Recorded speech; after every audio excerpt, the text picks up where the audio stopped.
everybody.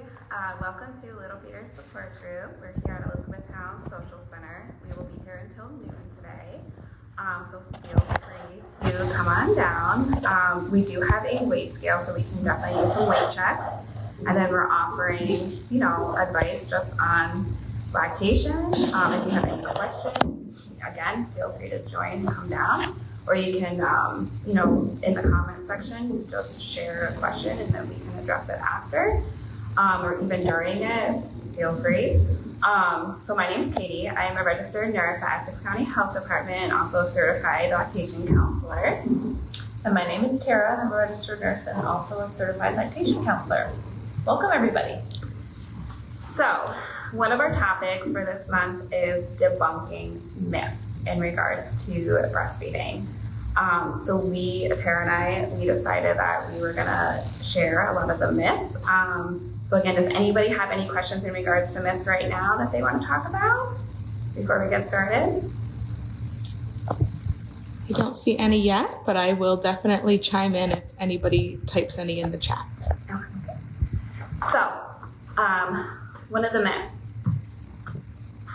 So a lot of parents, they have concerns like, oh, I had Brussels sprouts, I had cabbage, I had broccoli, and now my baby is going to be gassy and be up all night. So that is in fact a myth.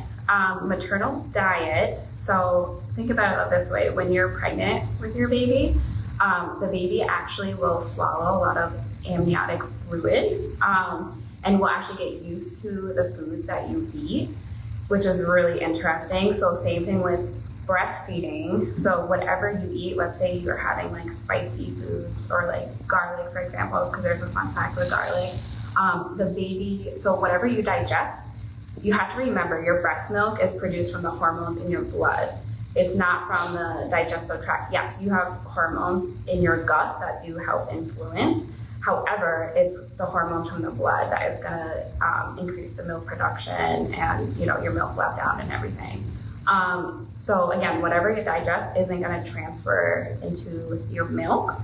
There may be some sensitivities, like some proteins from like dairy, for example. So some babies do have some sensitivity, but again, they're not going to be taking in that food. So with that said, babies, they do actually, there's been some studies done and they tend to enjoy garlic flavored milk and they tend to nurse twice as long compared to other babies. So that is super interesting, but don't worry about what you ingest, and that's going to be a cause for your baby's gassiness or fussiness. There's no really correlation between that. So that is a myth. And again, if you have any questions, if you do find though, your baby tends to seem gassy or fussy with certain things, you obviously do know your baby best, but there could be some underlying things and you would just want to talk to the pediatrician about it. Another myth that I would like to discuss is it's best to put your baby on a schedule with breastfeeding, which is truly a myth because you don't want to do that. You don't want to give periods of rest for your breast. Actually, the more that you want to build up your milk supply and make sure that the baby has what the baby needs is to actually feed the baby on demand. When the baby is hungry, and there's certain feeding cues that you can pick up on, that's when you really want to feed the baby. You don't want to go long periods in between feedings because you can actually decrease your milk supply. And moms know, if you have any questions about certain feeding cues, you can put that in the chat. We've gone over them before, but you're gonna know your baby, know when the baby's hungry, and it's best to feed the baby when you pick up on those cues in order to keep up milk supply. And just to kind of go off of that, we talk a lot about supply and demand. So think about it this way, so like an ice maker. So every single time the ice maker is making ice and you take ice from the ice machine, guess what happens? That ice maker is going to make more ice. Just like with breast, so when the baby empties the milk, then that signals your body to make more milk. So again, to keep up with that supply and demand, it's very important. So if you are having longer periods of infrequent nursing, then that is going to cause your milk to kind of shut down. So just to be aware of that, it's the whole supply and demand. Feed your baby when the baby's not good, unfortunately.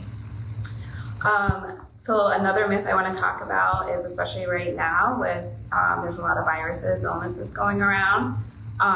Can you still breastfeed your baby when you're feeling sick? Yes, of course you can. So it's actually really great because your body is producing those antibodies for your baby. Another fun fact too is when your baby, let's say they were exposed to a virus and you hadn't been, the babies, so once they put their mouth on your breast, those cells are transferred into your breast, which then will create the antibodies, which then is digested by the baby. So it's super interesting. And also to another, just to go along with this, should you wash your nipples before latching your baby? Obviously proper hygiene is important, so good hand washing, but you don't have to worry about washing your nipples beforehand. So your Montgomery glands actually secretes oil, which can be like an antimicrobial. So again, and that's producing that good like gut health too for your baby. So with the microbes and everything on your breast. So would this also be true for like COVID-19? Like if I had COVID, should I continue to breastfeed my baby? Yes, of course you can still breastfeed your baby because again, those antibodies are being developed to help protect your baby and create more of that better immunity. Great. Another myth I'd like to go over is introducing a bottle or a pacifier can cause nipple confusion. So that's actually a myth. Once breastfeeding is established, which is usually a couple weeks after the baby's born, and the baby is growing and developing and gaining weight, it's okay to introduce a bottle.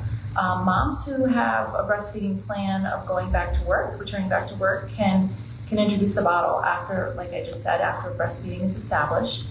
It's not going to confuse the baby. The baby, if the baby's already established, the baby smells you, knows it's you, and has already established that breastfeeding journey. So you can introduce a pacifier even. Some babies continuously want to have that sucking reflex. They want to encourage that, especially if the baby's premature or the baby's a large baby. You can introduce a pacifier after that breastfeeding journey is established. So same goes for a bottle nipple. Like I said, it's not going to confuse the baby, and it's okay to do. Great. Another myth I want to start talking about is there's been a lot of conversation in regards to types of milk. So fore milk versus hind milk. That has been a hot topic lately. And so fore milk and hind milk, they're not a different kind of milk. They all come from the same milk producing cells, right? But fore milk is like the beginning of a feed, and then hind milk is the end of a feed. So a lot of people feel that the hind milk is the more fatty, has the more protein, and that is what is going to satisfy the baby. So a lot of people get concerned, oh, my baby's not getting enough hind milk. So you can kind of look at it like if you had whole milk versus skim milk. However, there isn't a lot of evidence that fore milk is lower in fat or higher in fat, or hind milk is higher in fat. They can both be equal in fat. And same thing with protein. Yes, sometimes the color does look a little different, or the consistency. And then there is, at times, fore milk may have a little higher lactase. But we can talk about that another time. But again, with fore milk and hind milk, it's a similar composition, and I always kind of think back to some cultures, like there's a tribe in Africa, and they will nurse their babies, like their babies will stand for 2.5 minutes. And the reason why I'm bringing up the duration, because hind milk is typically what so they have their babies for 2.5 minutes nursing, and then it equals 140 times a day, which honestly sounds kind of like, oh my gosh, like how do they do it? And then in our society, we tend to nurse our babies like it might be every 2 hours, which then comes out to, preferably at least 12 times a day within the 24 hours. So how are those babies getting the hind milk? Which is an interesting, topic. So the babies, breastfed babies, they're very strong and robust, so they obviously are still getting the hind milk. And again, if your baby is breastfeeding efficiently, there's really, just don't fixate on the whole like fore milk versus hind milk, because there's really not a whole lot of evidence that one is better for you. So just to kind of put yourself at ease a little bit. And again, if you start noticing like any concerns that you may have during the feed, then you can always reach out to us, because it really truly does take a village. So we're here for you, but yeah, always feel free to reach out. Okay.